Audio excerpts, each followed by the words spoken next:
everything was Malaysia, you're used to everything. But once you move to Curtin University, the building's so big, just the business faculty was like so big. And when you're in there and you feel so tiny and you'd be like, yeah, this is the uni life. And now like, yeah, there were so many things to explore. I think like even until the day I left, there were different areas of the university I was exploring, different people I was meeting from different faculties. And for me, I had a subject called Business Capstone where I had a lot of friends who were from all over the world, from Vietnam, from Australia, from Canada. And I was like, wow, this is kind of weird. It feels like a show, but it's student life, and it feels like what you watch in High School Musical and whatever, not all the lockers and everything. But it was great. I enjoyed my uni life very much. In university, I was trying very hard to not disappoint my mom because she said that I'm sending you overseas and it costs a lot of money. Don't fail. I'm like, okay, cool. My favorite subject was Business Capstone because Business Capstone was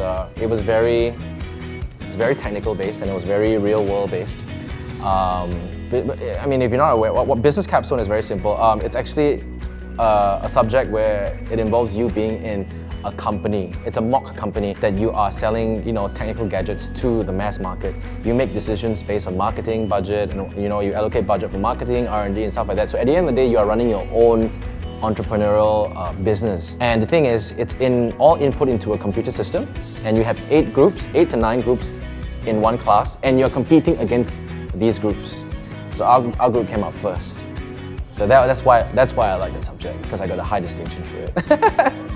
I was always hanging out with my own group of friends that we found when I met, that consist of Malaysians, mainly Malaysians and Singaporeans and Indonesians, all going out on the countrysides. And it's funny though, I mean like a lot of my weekends were spent actually exploring the outskirts of Perth, which was something that you don't do here in Malaysia. Like for me, I remember very clearly sitting in the back seat having one of my mates driving, and I'm just looking up at the stars and looking up at the sky that is so filled with stars, the Australian sky. And every time we stopped, it was because a kangaroo was crossing the road. And it was something that we can do for like 4 or 5 hours and then come back in the morning, have Chinese breakfast in Northbridge and then go home and sleep. For me, I don't think you really need to have a skill. I think when you go there, that one thing that you need to know that you will be put on the spot being alone, living alone, and you will find yourself, what you're good at, or realize what you are skillful at. For me, I was skillful at cooking. And I'm not that great at cooking, but I used to live with a bunch of housemates. There were 2 girls, and I did the cooking, and they did the dishes. So yeah, but we'll take turns cooking, but most of the time I would do cooking. Yeah, actually, come to think of it, I didn't realize that I could cook until I went there. Every morning I would make my bacon and egg sandwich with tomatoes and stuff like that.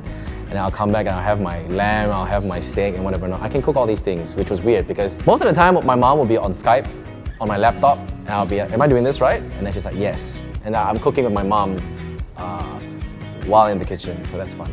I spoke with my mom a lot more when I left for university. She came to visit as well. I think a lot of bonds are grown when you are overseas. A lot of your parents will always be the ones dictating you what you want to study and stuff like that. But I think one shouldn't really only take instructions.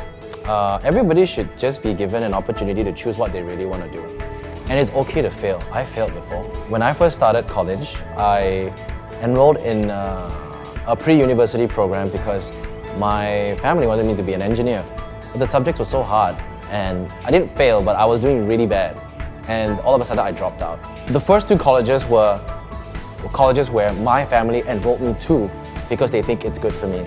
But the 3rd university was where I did my own research and I enrolled to my own university of what I wanted to do. And the thing is, yeah, during that process, some of my friends were 2 years ahead of me. But although I was backward, I still caught up because I went to summer school. Although they were ahead of me, I mean, at the end of the day, I still graduated. So it's not so much about trying to impress others, but I think for me, it's trying to be as comfortable for your own self. The only person to impress is yourself.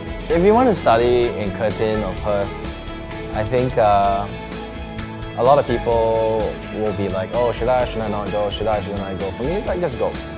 Because for me, I miss college life because there's no worries, your parents take care of you and stuff like that. And the best part is when you go to Perth, when you work for places like McDonald's, they get paid 22 Aussie dollars an hour. That's freaking good. You work 10 hours a day, that's your half a month's rent for your room. Back then, I'm not sure how much it is now. But I remember one of my friends, we were all working different jobs. I know I was getting paid $15 an hour to wash cars, and that's damn good, alright? And my friend was being paid 25 Aussie an hour to sell air cons. Yeah, and this is cool. It was great, you know?